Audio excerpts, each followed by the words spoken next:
want to give a quick shout out to Fractal Woman, Lori, for being instrumental in getting me to understand the dual corkscrew, the turnbuckle situation that magnets display, which turned into me using the Hall sensor on the pole finder and on my Gauss meter to figure out what I'm about to show you about coils and everything else. But it all boils back to the corkscrew. So I'll put a link to her channel down here below, Fractal Woman, and I appreciate everything, all the communications we had. She helped me a lot getting to understand how the corkscrew works.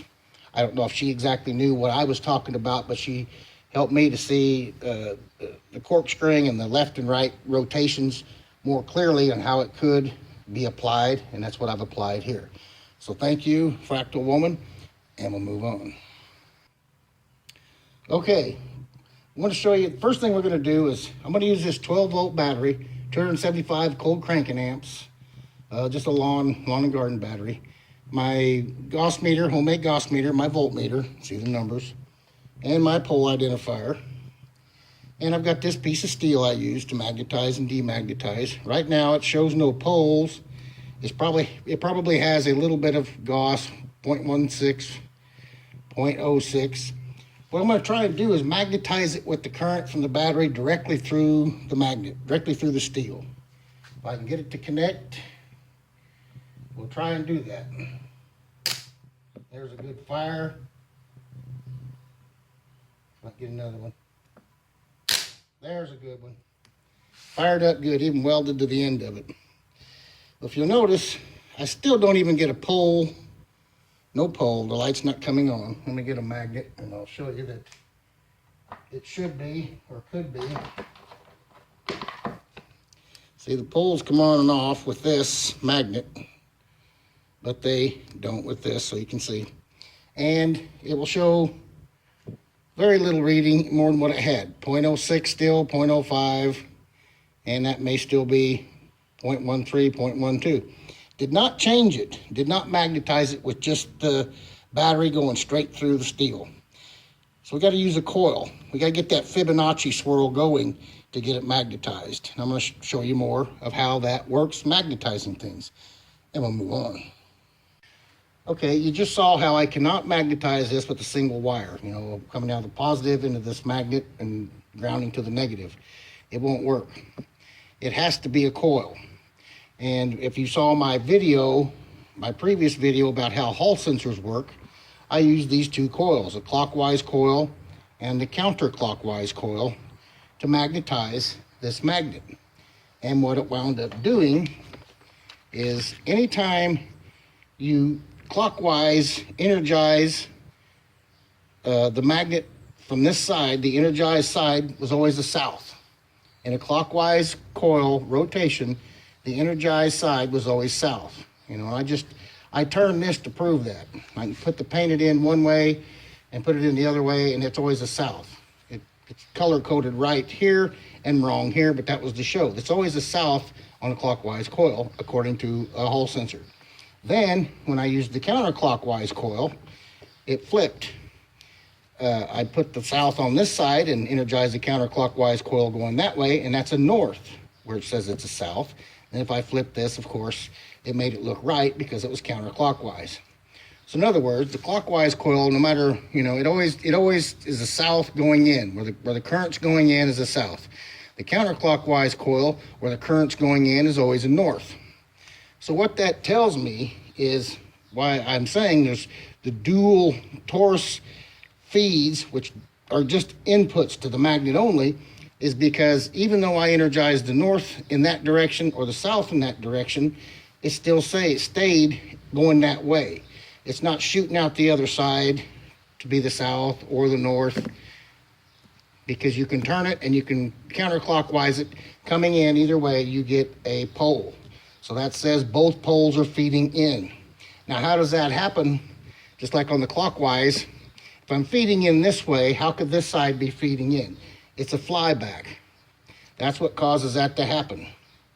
and this just turned that. It's a flyback, whether it's north or south, doesn't matter. When you spin the ether up, it's spun up on the outside and it shoots back in the same rotating spun direction. That's what I'm going to show you. That's why magnets do what they do. That's why coils do what they do. Just found a lot of this out by using the Hall sensor and the Gauss meter. So I'm going to show you how that flyback works to magnetize, how coils work, and even how this kind of relates to eddy currents. And we'll move on. Okay, hopefully you kept up with the last section, how you can spin the ether up in either direction of rotation. And going in, the ether follows it into the coil in the inside. As the electric current goes in, the ether follows in the same suit, in the same rotation direction, clockwise or counterclockwise. But on the other side of the coil, when the electric current comes out of the coil, the ether is spun up in that same direction, but then it comes back inside the coil on a flyback, and it meets halfway through the coil. I hope you get that, but I'm going to prove that with this and the next experiment. So I've got here, well, I've got a couple of coils, my Gauss meter, homemade Gauss meter, voltmeter, just have a couple of ball bearings here held in that. I've got an 18-volt Makita cordless drill battery. And I've got a switch here, it's hooked to that to energize these coils. So when I turn the switch on, it'll energize the coils. So what I want to show you though, is these two coils are wound opposite. One is wound clockwise, if you see that, and the current, the black wire is the positive. Both coils, the current's going to go in that direction, from blue to red, south to north. So the current goes that way and comes back to white wire. This coil is wound clockwise, and this coil is wound counterclockwise. And I've got them painted blue on this end and red on that end, just so you know it's going that way, and that's what you would think would be south-south and north-north, but that's not what happens. I'm going to show you now. So let me get my pole finder first.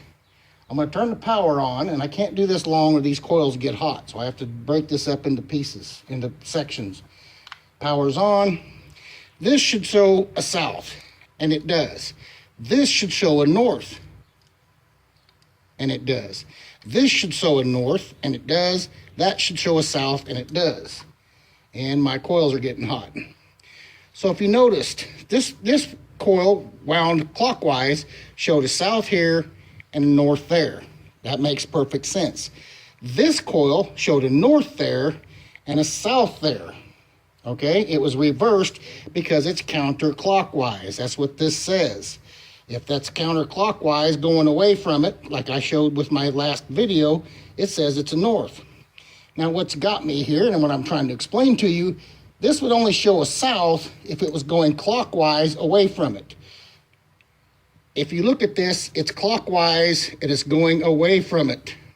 That's why that shows a south, okay? Even though the current's going that way, the ether in this metal rod inside this coil is going back in, meeting halfway in the middle. This is doing the same thing, but it's clockwise, so it looks right. South would be south, north is north. I have to let this cool off. I can't turn it on yet. It's still hot. And the north is north, but the north is not shooting out with the electric current. The coil is spinning up the ether, and then it's spinning in that same direction, counterclockwise, and it's going back in. That's why it shows that a north. This is spun up clockwise, and it's going back in, and that's why that shows that as a south. I hope you're with me on this. I hope you're with me. That's why the two different windings with the current going the same direction, they show two different poles, according to this. This is telling me it's wound up the right clockwise going away from it, south. Counterclockwise going away from it, north, okay? Now this one is counterclockwise going away from it, north, and this is clockwise going away from it, south.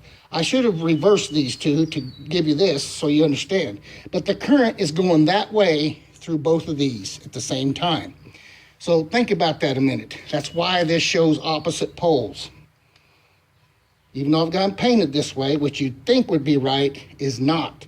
It's the same thing I did with the magnet in my previous video. If I spun it clockwise this way, this was south, that was north. If I flipped this and spun it clockwise this way, this was still south and that was north. and vice versa. If I spun it counterclockwise this way, this was north, that was south. And then when I turned it, then it was right, counterclockwise. When I spun the coil counterclockwise, this was north, that was south. The point of this is, the flyback happens inside the coil. At the same time the current's dragging the ether inside the coil, the flyback happens spun up in the same direction, whichever direction, left or right, clockwise, counterclockwise, and it goes back in and meets it halfway in the coil. That is what magnetizes. Now, the next experiment I'm going to show you is a coil with no steel in it, and it does the same thing. And we'll move to that. Okay, before I move on to just a coil, I want to do this real quick. Firstly, I want to tell you that I didn't use the Gauss meter. It does the same thing that the pole finder does, but these get so hot so quick. It's just that wherever this shows a south, that will show a positive. Wherever this shows a north, this will show a negative. That's all it's there for. It shows you how much power. But like this, I've showed this before, I'm going to show it again. South, positive, no negative bar. North, negative, a negative bar, okay? That's all that does, same thing this does, but this tells me how much direction of rotation and how fast the rotation is, okay? That's all that does. Tells me the same thing this does, the direction of rotation and the direction of feed, south or north. But this tells me how quick that Fibonacci is spinning, and up to a certain point, and then it stops. At the middle, it goes to zero, okay? There's nothing happening there. It's just gravitational feed holding the atoms together. I want to get that in there. Okay, this part of the demonstration is we know this magnet, electromagnetic coil, is wound clockwise that way, so the magnet is sitting like that. This one is wound counterclockwise, but even if I've got it painted this way, it's actually like that. This is the north, that's the south, and this one, this is the south, and that's the north. I should have flipped that, but I wanted you to see that I've got the current going in the same direction. I was more interested in knowing that than if I flip the colors, it gets a little more confusing. Here I've got two steel balls. You see they won't touch, they're not magnets. They don't touch, attract each other, but they both attract to the magnet and on either end. So on the north or south end, they pull in, right? Or on the north or south end, they pull in. This is very important. We know it does it to a magnet, but now before I heat up my coils and kill them, what I need to do is probably flip this over so I can show this better. Now I'm going to turn the juice on, and both balls should stick to where the current's going in, right? It should pull it in, just like a coil. It should pull them in, the electromagnetic field. I'm going to turn it on. It's on, and it pulls them both in. You see that?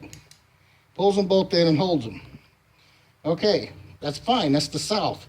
But if you remember, this one south is counterclockwise, and it says it's a north. I don't want to heat my coils up too hot because I got more to show here. So this one's counterclockwise, that one's clockwise. On this end, they both stuck, even though that's a north, this is a south, but the current was going that way, okay? It pulled it in with it. The ether going into these two pieces of steel was going in that direction and pulled the balls with it. That makes sense. No problem. Now where it gets kind of funky, let me get this untwisted, is since they're both shooting that way, right? The current is going that way through them. You would think that would shoot the balls away as if they were like opposing poles, since the current's going that way through them both. And we're going to do the other side now. I'm going to turn the power on, and it pulls them over there. Either side pulls it in. So what I'm saying is, no matter what direction you spin the ether up, the flyback is spinning in the same direction, but it moves inside the coil the opposite lateral way. Just the same thing this is doing. This retains what that set it to do, okay? The magnet retains what the electric current in the coil set it to do. It pulls it in from both ends. It pulls it in from both ends. So I hope you get that. And it doesn't matter which way you spin the ether up, it'll spin back in the same rotation, but in the opposite lateral direction. Okay, that's what I wanted to do with these two. Now we'll move on to showing a little bit of this with a coil that has no iron core in it, and it does the same thing, but I can't use a pole finder. I have to use the Gauss meter. That's where it comes in. And we'll move on to that. Okay, this time I'm going to use the coil I've used before, the clockwise coil. And I'm going to use the Gauss meter because this does not have a piece of steel inside to magnetize, so the Gauss meter or the pole finder will not pick it up. Trust me, I've tried. So what I'm going to do is energize this coil with nothing in it, and the black is feeding in this side, going in a clockwise rotation. So it should be north on the far end, south on the close end. Should go north to south, north to south. I want to do something else first to show you what this is going to do, the exact same thing while the current's moving that a magnet does. Watch the positive and negative, and you can watch the numbers on this one. See how that's a 1.44 negative? As I move the magnet along, it's dropping, negative, and to 0. Right about there, 0. Then it goes to positive. And then it goes up to whatever the Gauss is on this end. 0.8, 0.99, almost 1.0. Did you see that? Negative, 0, positive. Right in the middle, this thing picks that up. Right in the middle, it says 0, negative on the north, positive on the south. That's what that's doing. Nothing, no electric current, no nothing, right? Okay, now what I'm going to do, take my 18-volt battery. I'm going to charge this clockwise wound coil, which is basically what this magnet's doing in this orientation to the sensor. And we're going to see the same exact result. Except what I'm saying is, as the current on the wire spins in, it's dragging ether into this tube, pulling it with it. When it comes out the other side, it's spun it up in that direction, but it goes back to counterbalance inside the tube. You can't do this with a straight electric wire. You have to have the coil. This works on straight wires around the outside of the wire, but with a coil, it works inside where the wire's coiled. So we're going to do what the magnet did. I'm going to turn it on. It's on. We've got negative, and it's going to be real low. Negative 4, 2, 1, 0. Then it'll go to positive 0, 1, 2, 3.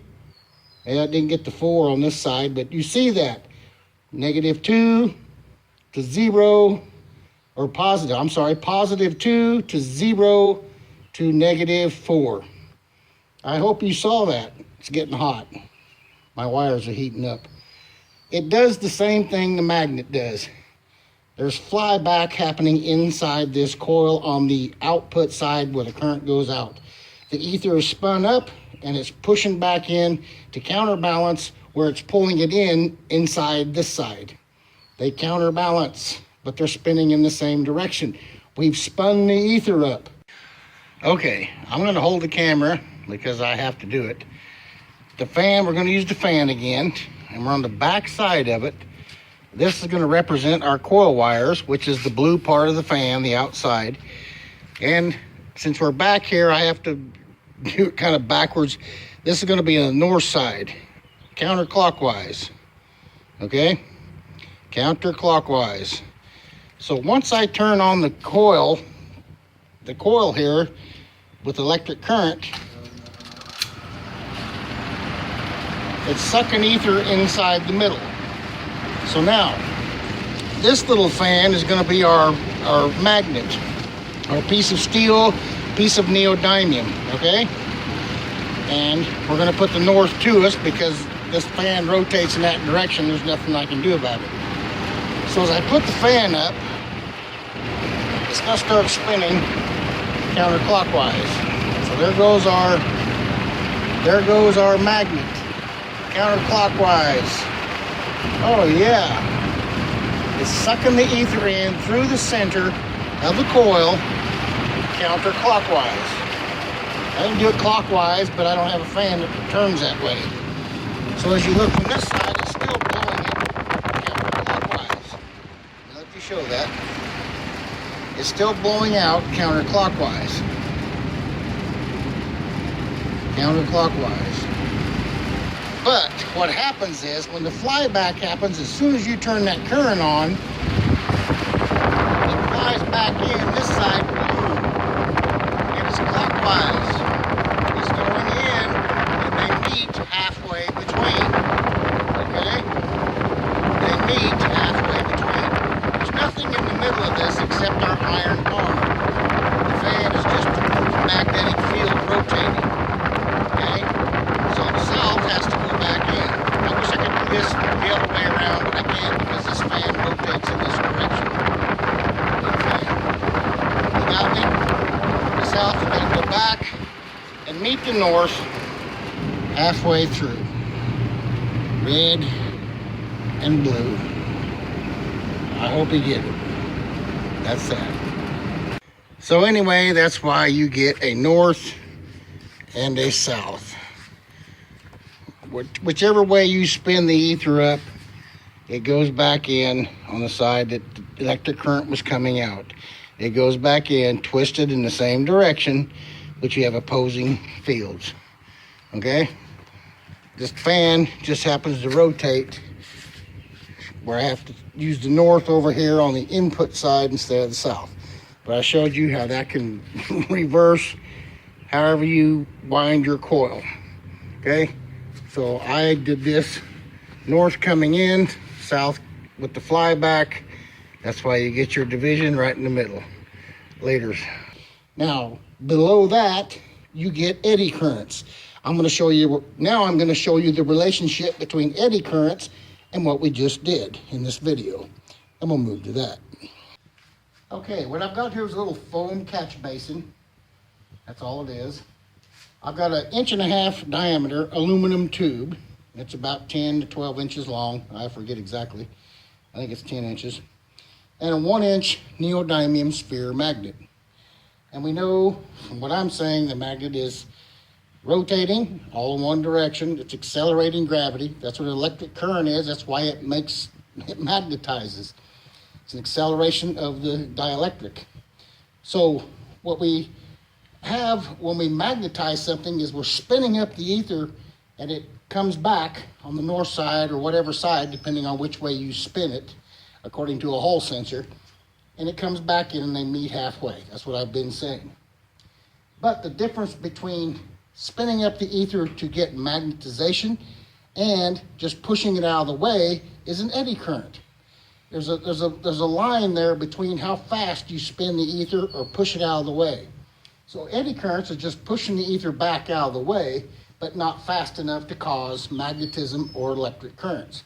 So we'll drop the magnet next to the pipe without going through it. And 1, 2, 3, 1. It takes about to count of 1 for it to hit the basin here, the foam basin. Do it again. 1, 2, 3, 1. It takes about 1 second, 1 count. Now I'm going to put it through the pipe. 1, 2, 3, 1, 2, 3. Takes about 3 counts. We'll do it a couple times. And 1, 2, 3, 1, 2, 3. It slows it down as it goes through. I know you know this. We've seen it 1,000 times. Copper, aluminum, brass. There's different metals that'll do this. And we'll do it again. Without it, 1, 2, 3, 1. And with it, 1, 2, 3, 1, 2, 3. Eddy currents is just moving the ether out of the way in a material that the magnet cannot force it to accelerate faster than it wants to. And it's not that the speed, like when you make an electric current, you got to pass the magnet past paramagnetic material like copper to make electric currents, but you have to pass it real fast. And I can feel that when I do that. It pushes the aluminum away from my hand. It doesn't really want to do that. We'll get into a lot of that later. But that's the eddy current that way. Now I want to show you how they work. I've done this in my eddy currents video, but I'm going to do it again, show you how eddy currents work. And we'll move on to that. Okay, what I have here is a fine bristled brush, okay? The bristles of this brush are going to represent the atoms of our paramagnetic material for eddy currents, copper or aluminum, brass, just paramagnetic material, okay? That's what those are, the atoms of this type of material where we get eddy currents. This glass is going to represent the magnetic field of a magnet, okay? It is the magnetic field. It's not the magnet, it's the field that rotates. So we know that a magnet rotates its magnetic field, as I've shown, and if you put the south towards us, the north away, it rotates clockwise, okay? Are we together on that? 10-4. So here is our magnetic field. Sorry about the reflection in my fabulous lab here. So it's rotating clockwise. Now when I come into the atoms, I bring my magnetic field into the atoms with the north, it twists them clockwise. And we're getting eddy currents as it twists. There's an assault. The assault happened. It twists this clockwise and this clockwise. It's twisting it clockwise. But if I stop the magnet from going in, if I touch it to the metal, then the assault is stopped. The magnetic field is holding the assault of the atoms by their throat. You cannot move. You're stuck. I am substituting gravity, and you're stuck there as I rotate. You're stuck. And the atoms are going, oh no, we're stuck, oh no. You know, you bent us over and beat us up. Now you're holding us by the throat. Now when I bring the magnetic field up, the atoms are going to come back counterclockwise, as if they let go of their throats. Watch. Zip. You understand that? The ether came back to bring these atoms to their natural state, opposite the direction that the magnetic field rotated them. Coming in, assault. The assault's over as long as the magnetic field's holding their throat down. And then when the magnetic field comes away, the assault is over and it comes up. But these return back opposite counterclockwise to this clockwise rotation. And this rotated clockwise the whole time. Clockwise in, hold them down, clockwise up, but they're counterclockwise to return. Do you see that? And the south is the opposite. If I put the south down, it'd be counterclockwise, just reverse. So that's in and out.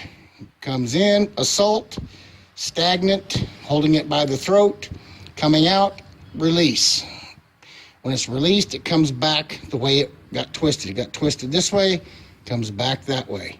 The ether, the mother nature, dielectric, pushed it back the way, opposite way it came in. You have to have that spin up of rotation to get magnetization or energy. Eddy currents are a little bit of energy, but not enough to do much. Rotates in clockwise. Eddy current while it's bending, then while the assault is happening, no eddy current. Then when the assault leaves, eddy current. So as the assault happens, eddy current. As the assault is continuing, no eddy current. When the assault quits, eddy current. And it works the same way when you move along. Assault coming in, clockwise in front, clockwise in the back, but in the back, they're going to fling back counterclockwise. Watch them. Fling, fling, fling, fling, fling, fling, fling, counterclockwise. But these are still getting pushed clockwise because we're coming into them with the rotation. North down. As I come away, they fling back. Got me? Got eddy currents as it moves here. No eddy currents here because it's stuck. And eddy currents here. Got me? The assault happens coming into it. It's stagnant in the middle, and then the assault is released, and you get another eddy current back here. Hope you get this. Oh no, don't assault me, assault. Oh, holding you by the throat. You can't move now. Let me go, let me go. Okay, I'll let you go. But you don't get energy out of that. You just get that little eddy current, a little bit of energy. And they're useful, just like I showed you with the magnet and the tube. But But that's what an eddy current is. When the bristles are bending clockwise or counterclockwise, depending on which way you place the magnet, you get eddy currents. But once you set the magnet still, like this, just sitting there, it's still spinning, but it's holding the atoms in limbo. They're waiting for that to happen. They're waiting for something to happen. They're stuck. The magnetic field is substituting gravity. It says, what are you going to do? You can't do nothing. I'm going to substitute and keep you leaned. But when I come away, fling, eddy current. As I come in, I'm going to assault you, eddy current, but no eddy current while I hold steady. Okay? I'm spinning, but I'm not moving in or out. You got me? In and out or along. Eddy currents in front, eddy currents behind, stagnant in the middle. Thoughts?